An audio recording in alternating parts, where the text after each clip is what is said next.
Egg that would not hatch. The bronze egg has been sitting in the temple for 500 years, a fossilized relic of the Fire Dynasty, waiting for a rider who never came.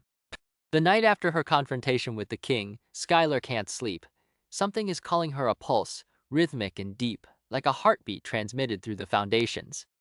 She follows it. The temple is a small, round building at the cliff's edge. The door is unlocked. Inside, the pulse strengthens until she can feel it in her teeth. The egg rests on a pedestal of obsidian, larger than she remembers, its bronze surface laced with veins of darker metal.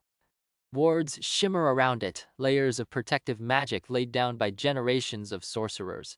Skylar reaches out. The wards resist for half a second. Then her ex-hoster power recognizes them as energy, something that can be drained, and the wards unravel. She puts both hands on the shell. It's warm, warmer than stone has any right to be after 5 centuries. And under her palms she feels something shift. The energy she drained from the wards is pushing back out, flowing into the egg in a current she doesn't consciously direct. The shell cracks. A hairline fracture runs from the crown down to its base, and light spills out, golden, brilliant, alive. Skylar stumbles back as the crack widens, and the egg shatters in a burst of fire that engulfs the temple. The hatching. The fire doesn't burn Skylar. The flames are hot enough to crack the obsidian pedestal and melt candles in their sconces. Jessa, who has come running with Astrid, throws up a shield and can't hold it. The fire is too strong. Astrid feels the heat wash over her face and thinks, for one terrible second, that Skylar is dead. Then the fire implodes. It draws back into the center of the temple with a sound like a thunderclap reversed, collapsing toward a single point. And there, standing in the settling ash with her hair singed and her eyes blazing, is Skylar.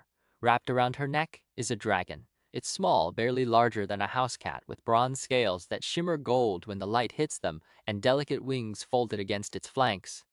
Smoke curls from its nostrils. Its eyes are the color of molten copper, and when it opens its mouth, a trilling chirrup emerges. The Fire Dynasty, extinct for 500 years, has just been reborn. King Zachary pushes through the crowd. His face is a study in controlled shock. Beside him, the queen's expression has gone very still. My daughter, the king announces, his voice carrying across the sudden silence, is the chosen heir of the Fire Dynasty. The queen's mouth tightens. A muscle in her jaw pulses once. The dragon around Skylar's neck, still unnamed, hisses at the queen, and Skylar can't help the small, fierce smile that tugs at her mouth. Astrid catches her eye across the chaos. Well? Her raised eyebrow seems to ask. I have no idea what I'm doing, Skylar's glance answers.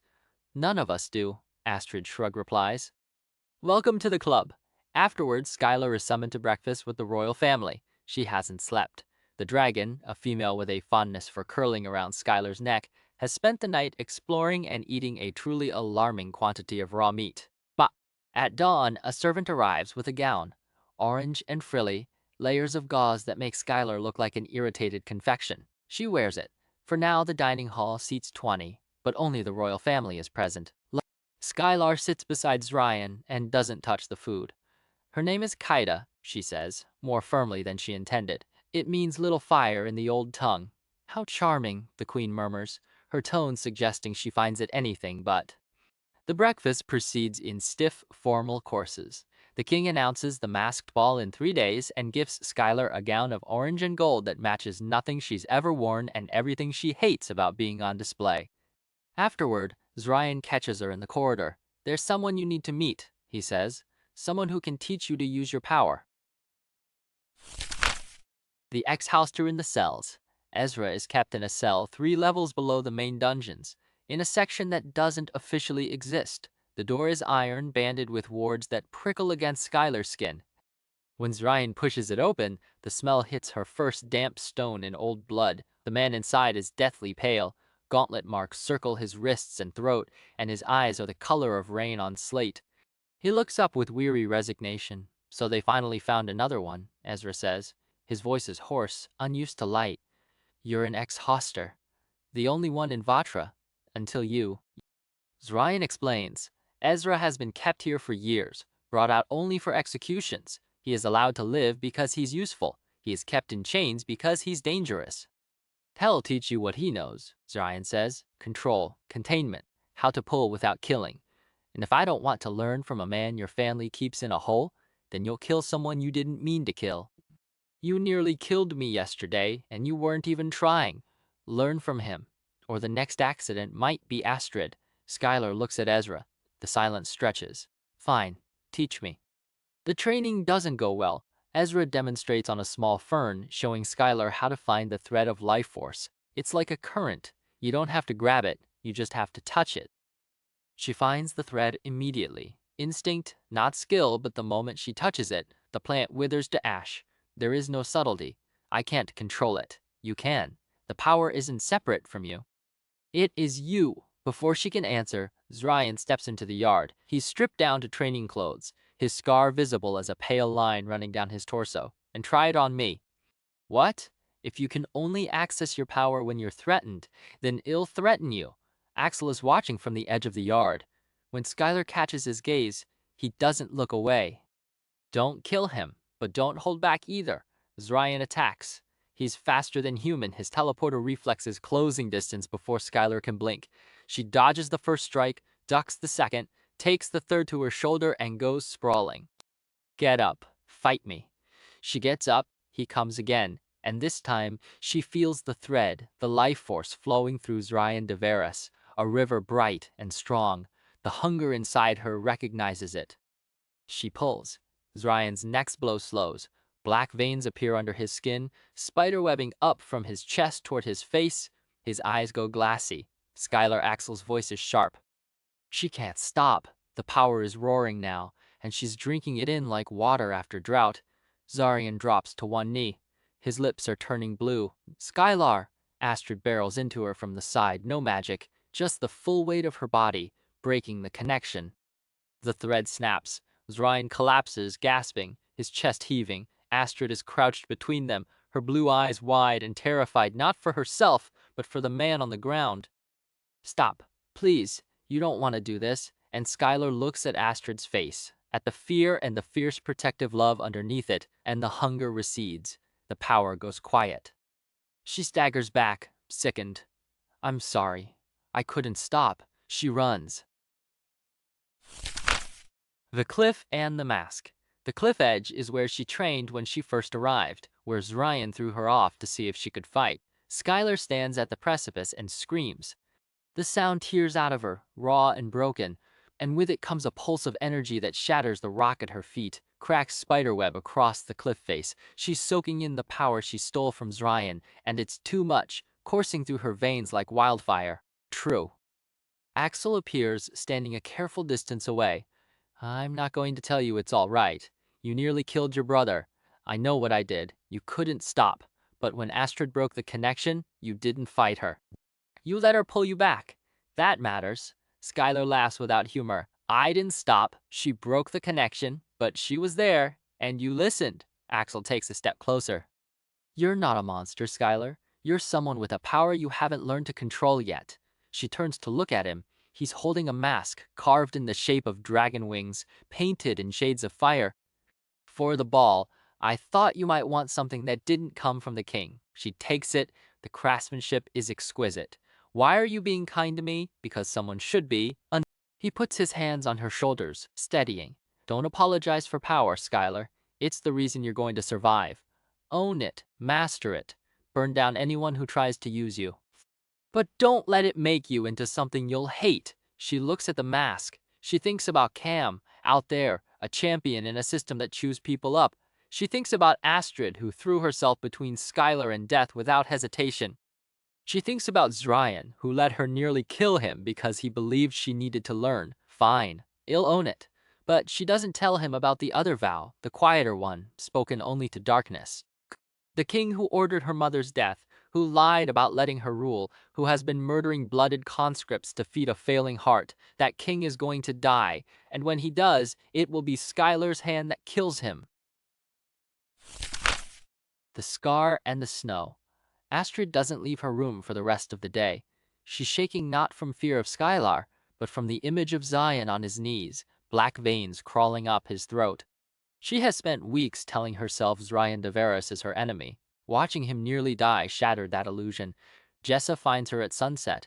You look like hell, among other things. Astrid closes her grimoire. The barons have all fled the city. And Mikhail, the shifter from the dungeons he escaped last night.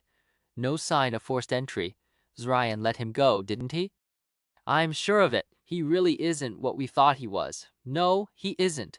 The mask ball transforms the Great Hall into themed domains, fire with braziers and dancers in red, water as a frozen lake for skating, lunar with silver shadows, earth with living trees growing through the floor. Astrid drifts through the water domain in storm gray velvet with silver embroidery, the colors of Zryan's house. Her mask is a panther, for her familiar. She is thinking about the heart, about the letter scraps, about the fact that people are dying in the flatlands while nobles dance. Then she sees him. Zryan stands at the entrance to the fire domain, shirtless. His chest is bare, his shoulders armored in silver pauldrons, and metal wings rise from his back, articulated blades that catch the light like Mjolnir's scales. But what stops Astrid's breath is the scar. It runs from his sternum down past his navel, straight as a ruled line, precise as a surgical incision, a wound that should have killed him. Their eyes meet across the crowded hall. Astrid feels the impact like a physical blow. She has seen Zarian kill, lie, torture, weep, confess. She has kissed him, but she has never seen him like this, weaponized and vulnerable at once, wearing his near-death-like jewelry. She turns and skates away, because if she doesn't, she's going to do something she can't take back. He catches her at the edge of the water domain. Before she can speak, the world dissolves. Teleportation. When she opens her eyes, she is standing in snow, real cold, real pine trees dusted with white, and a frozen lake under unfamiliar stars. What is this? Esfel. Why? Or as close as I could make it. Jessa helped. She described the mountains, the lake, the winter sky. I spent 3 nights building the illusion and another 2 enchanting the temperature. He gestures at the snow on her shoulders. It's not real, but it's close. Astrid's throat tightens. She hasn't seen snow since she left Archeria, hasn't felt this particular cold, the clean bite of mountain air. Why? Because you've been carrying your home on your back like a wound. Because I wanted to give you something that wasn't a weapon or a threat or a cage. Because I wanted to see you smile. He stops, just once, before everything.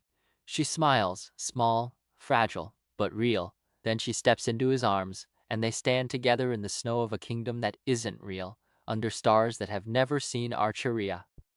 I freed the rebel, Dryan says. They are sitting on the shore of the illusion lake, Astrid's head on his shoulder. The confession comes out quiet and plain. Mikhail, I know. You figured it out. The cells are warded. Only a teleporter could have gotten him out. He is quiet for a moment. Why did you do it? She asks. The real reason. Because it was right. Because my father is wrong, and I've known it since I was 12 years old, watching my bodyguard bleed out on the floor. Because every conscript who dies in those camps is someone who could have been saved. She touches the scar on his torso, impulsive, her fingers tracing the pale line from sternum to navel. He goes very still. What happened? A witch tried to kill me. During the peace negotiations 6 years ago. My mother's bodyguard sensed it coming and threw herself in front of the blade, but the witch got past her, got to me. The wound should have killed me. I killed the witch instead. My first kill, 6 years ago, the same year Astrid's father died, the same year everything fell apart for both of them. We're not our parents, Astrid says. What? You're not your father? And I'm not my mother. Whatever happened 6 years ago, whatever our parents did to each other, it doesn't have to define us. Zarian stares at her. Then, very slowly, he removes her mask.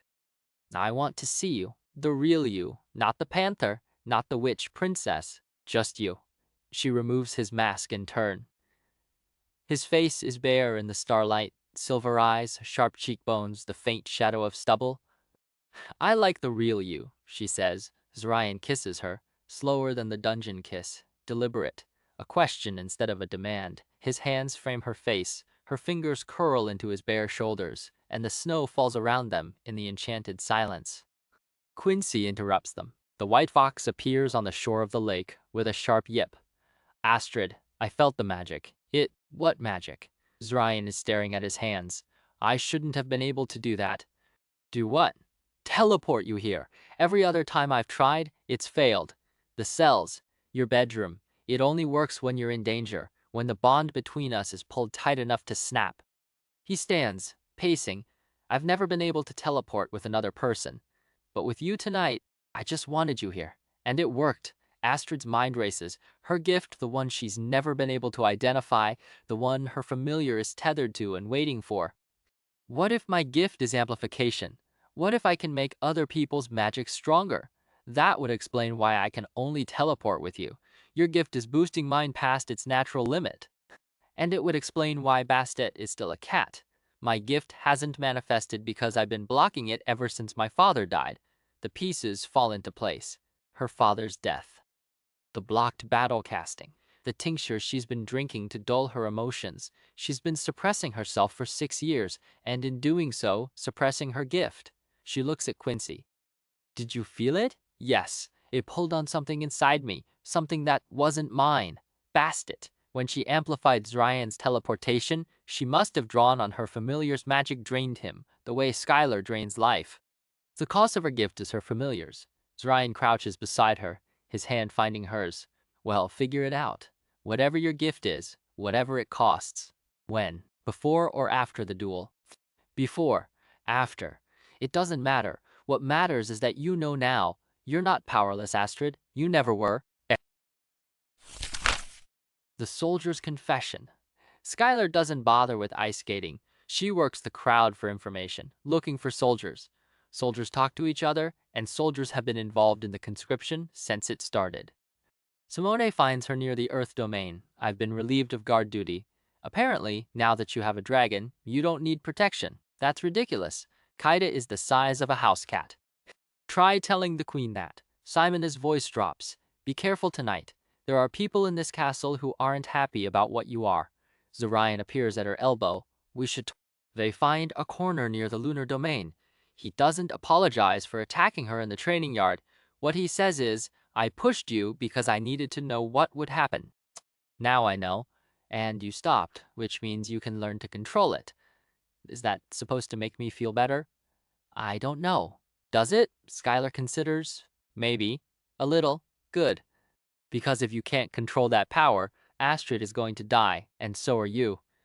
He pauses. I spent too long trying to keep people alive in this castle to lose either of you now. She spots a knot of soldiers crossing the hall, young men in dress uniforms, laughing too loudly. She excuses herself and follows them. The soldiers lead her directly to the information she's been hunting. One of them, a blooded named Look, a kinetic with a scarred jaw, gets separated near the fire domain. Skylar corners him against a pillar, her power barely restrained. The conscripts. Where are they being taken? The champions. I don't know. She lets the thread of her power touch him. Just a flicker. His eyes go wide. The heart. They're taking the champions to the heart. Where is the heart? I don't know. None of us know. Anyone who gets taken there never comes back. She releases him. He scrambles away, and Skylar stands frozen, the word ringing in her skull. The heart. The heart. The heart. Cam was taken to the heart. Cam, who is a projector, not a prime, why would they list him as champion? Unless the conscription is even worse than she thought. She needs to find Astrid. The names we carry. Skylar finds Astrid in the corridor. I know where Cam is. The heart. The champions are being taken to the heart. Astrid's expression sharpens. The same heart I've been trying to find for weeks. The same heart that's breaking and causing the blight and killing my people. She steadies herself. It's all connected. Cam, the conscription, the blight, everything. Then we find it. Together. But not tonight. Tonight we survive the ball. Tomorrow we plan. Before Skylar can answer, Axel materializes at her side. He's been drinking. She can smell the wine, but his eyes are clear. Walk with me. She follows him through a side door into the castle gardens. The night air is cool after the heat of the ballroom. My mother's name was Maya, the guard says abruptly. I've never told anyone that, not even Zryan. Why are you telling me? Because you asked, once, and because you're the only person in this castle who seems to understand what it's like to carry a name you never wanted. He turns to face her. What was your mother's name? The question catches her off guard. She's never told anyone. Not Cam, not Aldrich. It was too precious, a piece of her history that belonged only to her. Orinithia, she says. Orinithia. Axel tests the syllables carefully. It's beautiful. She was beautiful. They stand in the garden, not touching, not speaking, and something shifts between them. Not trust exactly, but the shape that trust might fill. I should go back. Astrid will be waiting. Yes, but Axel doesn't move. Skylar, whatever happens at the duel, whatever you have to do to survive, I hope you survive. She doesn't know how to answer that. She turns and walks back toward the ballroom, feeling his eyes on her the whole way. The ball continues into the small hours. Skylar doesn't dance. Astrid dances once with Zarian, and the waltz is a conversation in movement, his hands steady on her waist, her fingers light on his shoulder. The unspoken understanding that whatever is growing between them has passed the point of pretense. At dawn, the guests disperse, the masks come off, the countdown to the duel resumes. But something has changed. Astrid knows the shape of her gift, now amplification, with a cost drawn from Bastet. She knows Ryan will stand with her, even if it costs him his father's favor. Skylar knows where to look for Cam, the heart hidden by the king who has been lying to everyone. And two women who were supposed to be enemies have become something far more dangerous allies, bound by secrets and a common enemy facing a fight only one is supposed to survive. But if Astrid has learned anything in Vatra, it's that the rules are never quite what they seem, and the king who wrote them is hiding far more than a broken heart. End quote. Episode 5, Astrid's Death Discovered to Skylar, receives Cam's ring and promises Astrid a clean death. The garden behind the ballroom is quiet in the way that only places designed for secrets can be quiet. The music from the masked ball is a distant pulse through the stone walls, and the night air carries the green scent of living trees from the earth domain. Skylar walks beside Axel, her dragon wing mask still in her hand, the feathers brushing her knuckles. Axel stops near a fountain. Water spills from the mouth of a stone dragon, one of the old ones, its face worn smooth by centuries of weather. He doesn't look at her when he speaks. My father killed himself. Skylar goes still. She has seen Axel mock, threaten, soothe, and protect. She has never seen him tremble. His hands are steady now, clasped behind his back, but his voice is thinner than she has ever heard it. I was 9, Axel continues. Had been a soldier not blooded, just a man who believed in the kingdom. He came back from a campaign in the southern borderlands different, wouldn't speak, wouldn't eat. My mother tried everything, cures, brews. She even petitioned the queen for a discerner to look inside his mind. He pauses. One morning he walked into the sea. They found his body 3 days later. Why are you telling me this? Because you asked, once, what am doing in this castle, why I serve the people I serve. He turns to face her. And the queen took us in. My mother had been her bodyguard before she married, before she had Ryan. After my father died, Queen Odalie gave us rooms in the castle, gave me tutors, gave me a future. I owe her everything. Skylar thinks of her own mother, Orinithia, whose name she spoke aloud tonight for the first time in 10 years, thinks of running through the rain with her mother's hand clamped around her wrist, the Dreki closing in. Thinks of the pin in her hair, the only thing she has left. I don't remember what she looked like, Skylar says, the words coming out before she can stop them. Not really. I used to try to draw her face, but all I could see was the terror in her eyes when she told me to run. She touches the pin, so sometimes it's hard to remember she was a real person at all. Axel is watching her now, and something in his expression has cracked open. What was she like? I only have pieces, a song she used to sing. Shed fill whatever hovel we were hiding in with flowers. She made every move feel like an adventure. Skylar's voice drops. She must have been terrified every single day, but she never let it show. They stand in the garden, not touching. The fountain murmurs. The distant music swells and fades. Then a howl cuts through the night. It is not music. It is not human. It is the sound of an animal whose heart is being torn out, and Skylar knows that sound.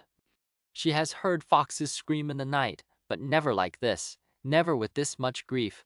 She runs. Axel runs beside her. They burst through a side door into a corridor, and the howl comes again closer, more terrible, echoing off stone. Skylar follows it through the servants' passages, past startled guards until she rounds a corner and finds the crowd, nobles in their ball finery, masks pushed up or discarded, guards forming a loose circle, and on the ground, surrounded by a ring of staring faces, a body. The panther mask, the storm gray velvet, the silver embroidery. Astrid. Blood oozes from a wound in her midriff. Her eyes are closed. Her chest does not rise. Beside her, Quincy the white fox throws back his head and howls. Axel is saying something. His face has gone pale, his mouth forming words Skylar cannot hear over the ringing in her ears. No. He shakes his head frantically. No. But Skylar understands. The blood binding links them. If Astrid is dead, so is she. She should feel something, a snap, a severing, the cold rush of her own life draining. But there is nothing. Only numbness. Dead. Astrid is dead. How long does Skylar have? Seconds? Minutes? A crackle cuts through the crowd noise, and Skylar turns toward it. Zarian is already forming the word no as he runs. He shoves through the circle of nobles, drops to his knees beside the body, and then stops. His hands hover above the wound. His face shifts grief, confusion, then something else. Something that looks like the first ragged edge of hope. It's not her. The words don't make sense. Skylar pushes forward, past Axel, past the staring nobles, until she is standing over the body. She looks down at the face beneath the panther mask. Jessa, wearing Astrid's gown. Jessa, with her hair styled to match Astrid's. Jessa, who must have walked into the ballroom wearing the panther mask, while Astrid it was a decoy, Zryan says, and his voice is raw. Jessa was the decoy. Skylar understands then. The weight of it hits her like a physical blow. Jessa knew. She knew someone was hunting Astrid, the same someone who sent the warded assassin, the same someone who attacked her in her bedroom. And so Jessa put on Astrid's gown and Astrid's mask, and she walked into the ball, and she died for it. Quincy's howl cuts off. The white fox collapses beside Jessa's body, his legs folding beneath him, his muzzle dropping to rest against her shoulder. Skylar can feel it through the air, the terrible silence where a familiar's presence should be. Quincy is dying. Familiars cannot survive their witches. His eyes find Skylar. Dark eyes, intelligent and ancient, already clouding. Paro, T-E-C-T-H-E-R. The words press into Skylar's mind with a force that makes her gasp, not a request.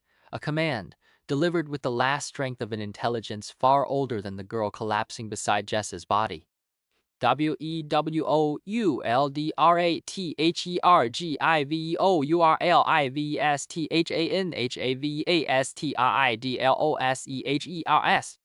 PROMISEME. I promise. Skylar's voice comes out steady, even as her chest is caving in. I promise. Quincy's eyes close. His body goes still beside Jessa's, white fur against storm gray velvet, and the crowd is silent now, the nobles backing away, because Quincy's death has changed the temperature of the air. It feels like standing in a blizzard. Then the real Astrid arrives. She comes through the same side door Skylar used, still wearing her own gown, still alive. She takes 3 steps into the corridor and stops. Her face goes slack. She sees Jessa on the ground. She sees Quincy. She sees the blood. And she screams. The sound is not grief, it is not rage. It is the noise a heart makes when it is ripped from a chest cavity, and the body has not yet realized it should stop beating. Astrid's scream fills the corridor, bounces off the stone, drives the remaining nobles back against the walls. Then the scream cuts off. Something shifts in Astrid's expression, the grief folding inward, compressing into a core of white-hot wrath. Her eyes find Zryan. Your family did this. Her voice is flat, dead. Your people, your castle. Astrid, don't. She steps back when he reaches for her. Don't touch me. Zryan's hand stops in midair.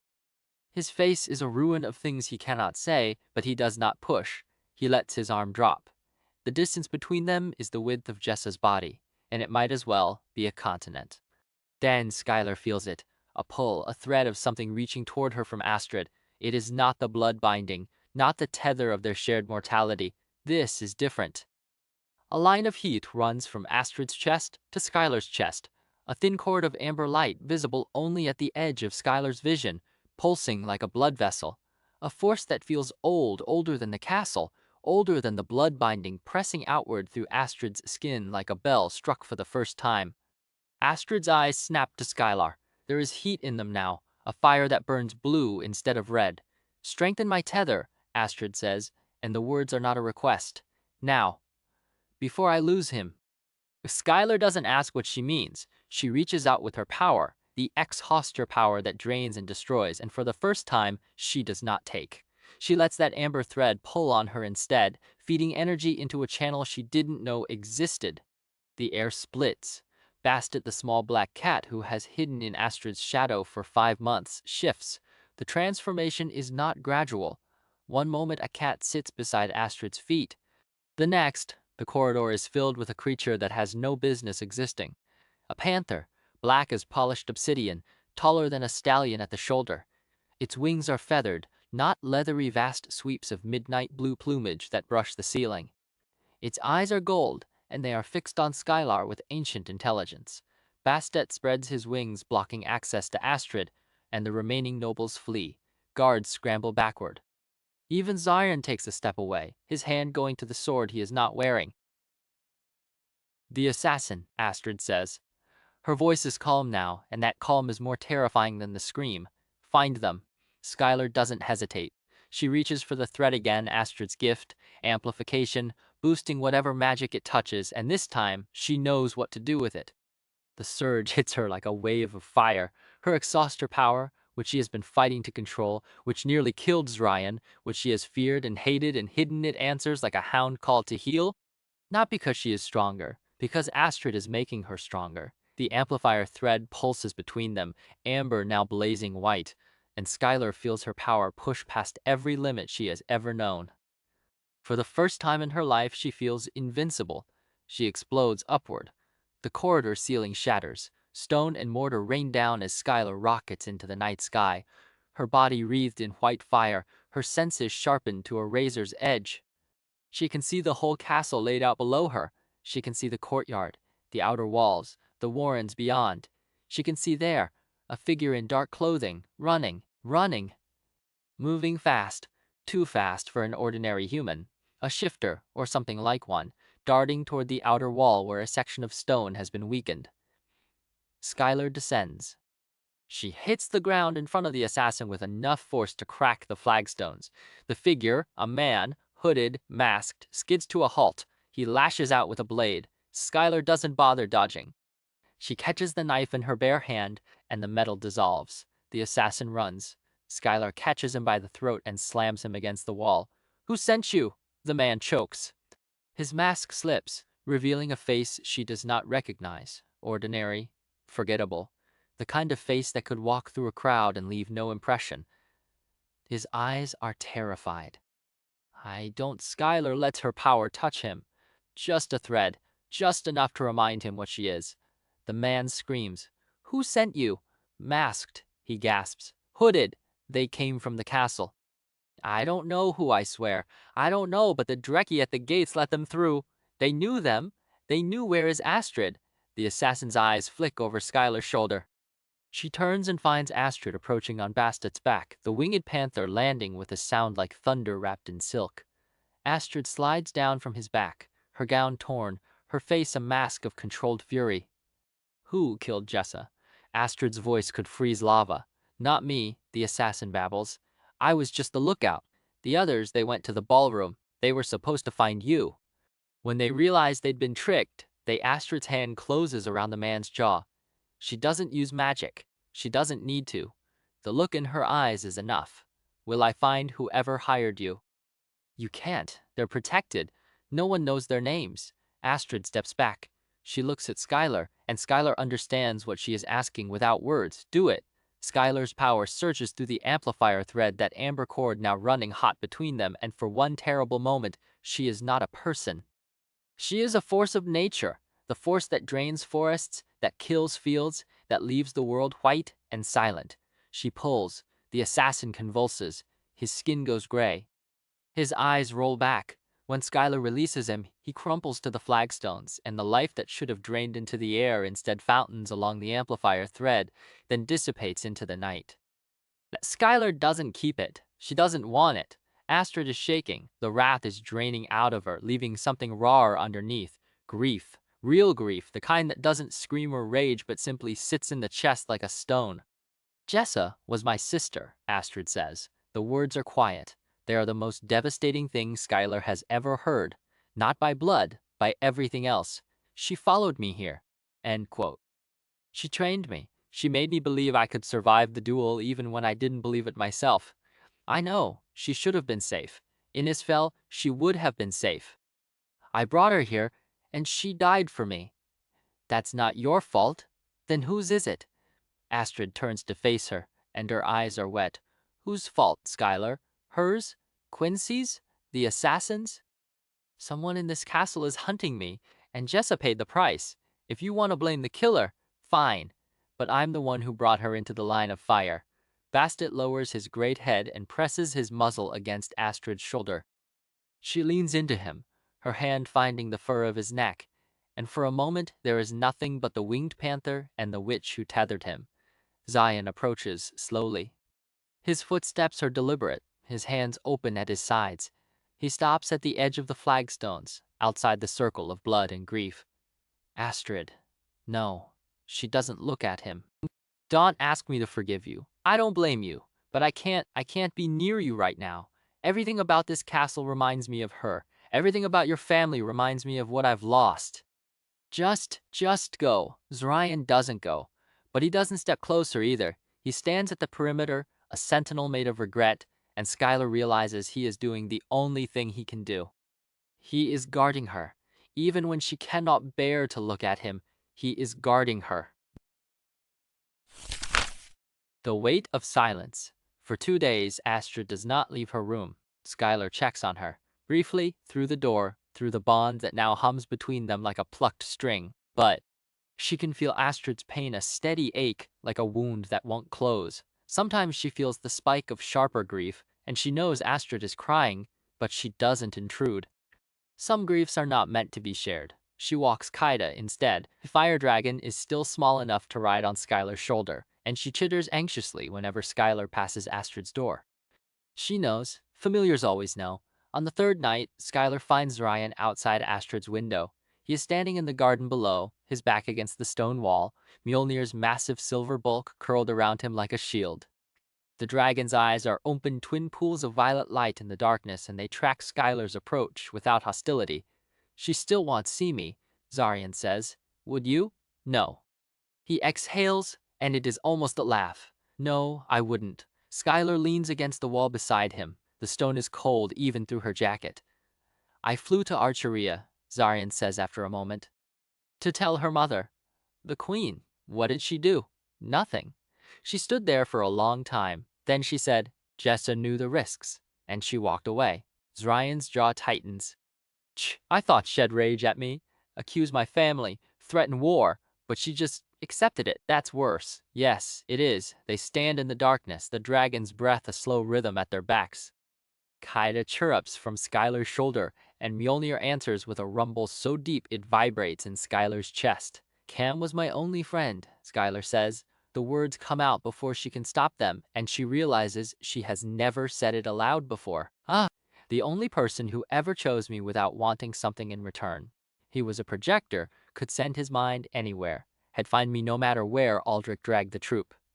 Had bring me food when I was starving, had make me laugh when I wanted to die. Her voice cracks. He was the only good thing in my life, and now has dead. Zorian is quiet for a long moment. Then, I had someone like that. Maya, my mother's bodyguard. She was a precog, could see danger before it arrived. She saved my life more times than I can count. When I was 12, a witch assassin got past her. Maya threw herself in front of the blade. He touches the scar on his chest, the one that runs from sternum to navel. She died so I could live, and I've spent every day since trying to be worth it. Skylar looks at him, really looks at him, and for the first time, she sees not the prince, not the enemy, not the teleporter who could kill her with a thought. She sees a boy who watched someone he loved die for him. Astrid said you freed the rebel, Mikhail.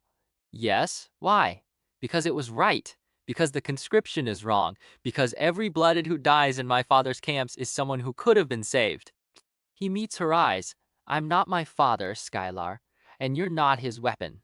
Whatever the duel demands, whatever the covenant says, you and Astrid are not enemies. You're just two people caught in a trap designed by old men who should have died generations ago. Skylar feels her throat tighten. She has hated Zurian Deveris since the moment she learned his name. She has feared him, fought him, nearly killed him. But standing here in the dark, with Jess's blood still wet on the castle stones, she cannot find the hatred anymore. If she dies, you die, Zurian says, so you better fucking protect her. I know. Do you? Because I've watched you hold back. I've watched you fight your own power like it's an enemy. If you go into that duel tomorrow still afraid of what you are, Astrid dies. You die. And everyone who killed Jessa wins. Skylar's hands curl into fists. She can feel the power humming beneath her skin, the ex-Hoster magic that drains and destroys, the fire dragon's bond that now threads through it like a vein of gold. She has been terrified of it since the island, terrified of what she might become. But Jessa is dead, Cam is dead, and tomorrow Skylar will face Astrid in a cage that only opens when one of them stops breathing. I don't want her to die, Skylar says. The admission feels like pulling out her own rib. I don't want Astrid to die. Then don't let her. The sailing. Jessa's funeral is held at dawn. The Vatrans sail their dead into the sea, but Jessa was Isfjeld by birth and Isfjeld by choice. Astrid insists on the old ways. A boat on the river, a torch, a current that carries the body into the unknown. The Witch Queen arrives just before dawn. Gwen Nachstern steps off her dragon with the weight of a continent on her shoulders. And when she sees Astrid standing beside the funeral boat, her face crumples. She crosses the dock in 3 strides and pulls her daughter into her arms. She was my ward, Gwen says, and her voice is the voice of a queen who has lost too many soldiers but never stopped counting. She was my responsibility. I should have been here. You were saving the Flatlands, and I lost Jessa for it. Gwen pulls back, holding Astrid at arm's length. Tell me, you know who did this? Skylar caught one of the assassins. He said the killers came from the castle. The Dreki at the gates knew them. Gwen's eyes go cold. Inside the castle, someone inside the castle ordered this. The Vatran heir has a theory. She won't tell me yet. She says she needs proof. Then get proof. Gwen's grip on Astrid's shoulders tightens. Because I will not lose you too. Do you understand me? The duel is tomorrow. You have to survive. You have to. The boat burns. Astrid watches the flames catch on Jessa's burial shroud. Quincy's body lies beside her, the white fox and the woman who loved him, sailing together into whatever comes after. The river carries them east, toward the sea, toward the stars that Jessa once told Astrid were the souls of witches who died too young. The fire eats the boat. The current takes the ashes. Jessa is gone. Bastet shifts beside Astrid from panther to cat, from cat to panther, restless and grieving in his own way. He has finally explained the transformation. His true form was always the winged panther, but the metamorphosis could only happen when Astrid's gift manifested. For 5 months, he was a cat because she was still sleeping. Now she is awake, and so is he. I'm an amplifier, Astrid tells her mother after the funeral when they are alone in her room. My gift. I can make other people's magic stronger. Blooded magic, witch magic, anything. Gwen stares at her. That's useful? Yes. It also does nothing to bring Jessa back. Astrid, I know. I have to kill the Vatran heir. I know the duel is tomorrow. I know everything you're going to say. Astrid's voice is flat. She has cried all her tears, and what is left is a cold, clear certainty. But I will not stop looking for Jessa's killer. She promised to help me. After the duel, one of you will be dead. Maybe. Astrid meets her mother's eyes, or maybe, well, find another way. The Covenant's loophole. Skylar finds Astrid in the library that afternoon, and together they go to see the custodian. The old man is not happy to see them. He is never happy to see anyone, but the sight of the 2 heirs approaching his chambers together makes him visibly twitchy. He leads them to the vault where the Covenant is kept, a massive leather-bound tome chained to a stone pedestal, its pages yellow with age, its ink still faintly glowing with the magic that binds the kingdom. The Covenant forbids the ruling monarch, their consort, their kin, or any member of their court from slaying an heir, the custodian recites. The punishment is death by the Covenant's magic. What about someone outside the court? Skylar asks. A hired killer, an assassin with no connection to the throne. The custodian blinks. That is not explicitly addressed. Astrid leans over the Covenant. her finger tracing the ancient script. Read it again. The exact wording. No ruling monarch, their consort, kin, or member of their court can slay an heir. Should they do so, the magic of this covenant will claim their life in retribution. But it doesn't say anything about hiring someone else to do it, Skylar says. It doesn't say anything about paying an assassin who has no official connection to the court.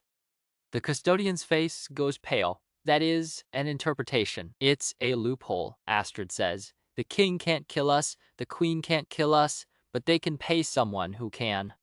And if Jess's assassin was telling the truth, if the killers came from inside the castle and the Dreki knew them, then someone in the royal court is exploiting this loophole. The custodian shuffles backward, his hands shaking. I cannot advise you on this matter. The covenant is clear in its prohibitions. Interpretation is not my role. It's fine, Skylar says. We don't need your interpretation. We just needed to see the words. They leave the custodian in his vault, trembling over his ancient book, and walk back through the castle corridors in silence. The king knows about this loophole, Astrid says finally. He has to, and if he's been using it, then Jess's death was his doing, directly or indirectly. Skylar's power hums beneath her skin. I'm going to find Cam. I need something of his possession, something he touched often. Do you have a tracking spell that can find a specific person? Astrid nods slowly. I can brew one, under moonlight, using a personal object. But if Cam was taken to the heart, and the heart is hidden, then the spell might fail. I know. Do it anyway. The tapestry's secret. While the spell brews a slow process requiring measured elixirs and timed invocations, Astrid goes back to the library. She has been thinking about the tapestry. The one that shows the Battle of Sarkhan, with King Nyx of Arterea and Queen Aeloria of Vatra facing each other across a field of dying ex-hosters. The one where Zryan caught her weeks ago pressing a vial against her throat. The one where she first noticed the mate mark on Nyx's forehead. She climbs the ladder, this time a rickety wooden thing that groans under her weight, and brings a candle close to the ancient threads. Nyx's mate mark is a golden semicircle, a rising sun. She has seen it before, in the history books, but the books always said Nyx was unmated, a king who ruled alone, who fought Aeloria for control of the heart. End quote. But then she looks at Aeloria, and her blood goes cold. On Aeloria's forehead, half hidden beneath a helm of silver, is a mate mark, not a rising sun, a wing, the winged panther of House Artemia. The sigil of Astrid's own bloodline. Nyx and Aeloria were mates. The official history, the history that says they were enemies, that says the heart was discovered by Aeloria and coveted by Nyx, that says the duel was established to prevent war, is a lie. They weren't enemies, they were bound by a mate bond, the same kind of bond that now links Skylar to a fire dragon, the same kind that links Bastet to Astrid. The latter wobbles.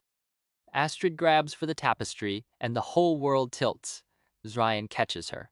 His arms close around her waist, pulling her back from the fall, and for a moment they are suspended in the precarious space between ladder and floor. His face is inches from hers. His eyes are silver and exhausted, ringed with shadows from sleepless nights. You need to stop climbing ladders in my library. You need to stop catching me. He sets her down, and his hands linger on her waist a heartbeat longer than necessary. Astrid doesn't pull away this time. The grief is still there, the raw wound of Jess's absence, but Zryan's presence doesn't feel like salt in it anymore. It feels like pressure, like a hand holding the bleeding closed. I found something, she says. She shows him the tapestry, Nyx's mate mark, Aeloria's winged panther. The army of ex-hosters between them, not fighting each other, she realizes now, but standing together, like fighting something else. They were mates, Zryan says, and his voice is hollow. The whole history of the war, everything we were taught, it's a lie. Your mother, Astrid says carefully. Does she know? Zryan is silent for a long moment. She's the one who ordered this tapestry hung here. She's the one who told me the story of Aeloria and Nyx when I was a child. She said they were enemies. She said the duel was sacred. Then she lied to you? Yes. The word falls between them like a stone. She lied. Cam's ring. The tracking spell is ready by midnight. Astrid and Skylar stand on Astrid's balcony, the moons casting twin shadows across the map spread between them. Skylar holds Cam's ring, a simple silver band, worn smooth by years of wear. She has kept it in her pocket since the night Astrid returned it to her, unable to wear it, unable to let it go. Are you ready? Astrid asks. No, do it anyway. Astrid pours the elixir over the ring. The liquid catches the moonlight and glows first silver, then gold, then a deep, pulsing blue. She speaks the invocation, and Skylar feels the magic gather, pressing against her skin like a change in air pressure. The ring lifts from Skylar's palm. It hovers above the map, spinning slowly. Then it dips toward the Warrens, Skylar's chest tightening with hope and wobbles, hesitates. The ring trembles in the air as if searching, uncertain, finding nothing where something should be. It lifts again, slower now, drifting past Skylar's head, past the balcony railing, rising against the stars, and then it drops. Skylar catches it before it hits the stone. The ring is cold in her palm, colder than the night air, colder than death. She knows what it means. She doesn't need to be told. The spell seeks the living, and the ring found no living thing to anchor to. It searched. It failed. The silence where Cam should have been is the answer. Skylar, Astrid says, and her voice is gentle in a way Skylar has never heard before. When the spell can't find the person, it seeks the stars.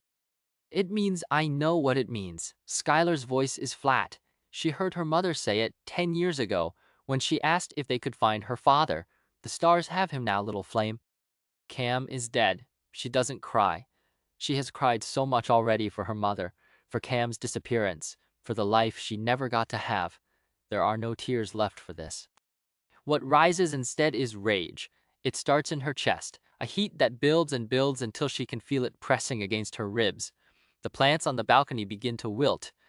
The ivy climbing the stone walls curls and browns. Skylar's power unspools from her body in white tendrils, reaching, hungry, desperate to destroy something. Skylar. Astrid's hand closes around her wrist. Ah, you can't. If you attack the castle now, you'll die. The blood binding, I don't care. I do. Astrid's grip tightens. I care. Jessa died protecting me. Cam died because the king took him. If you die now, their deaths mean nothing. The words cut through the haze. Skylar's power recedes, not gone, but banked.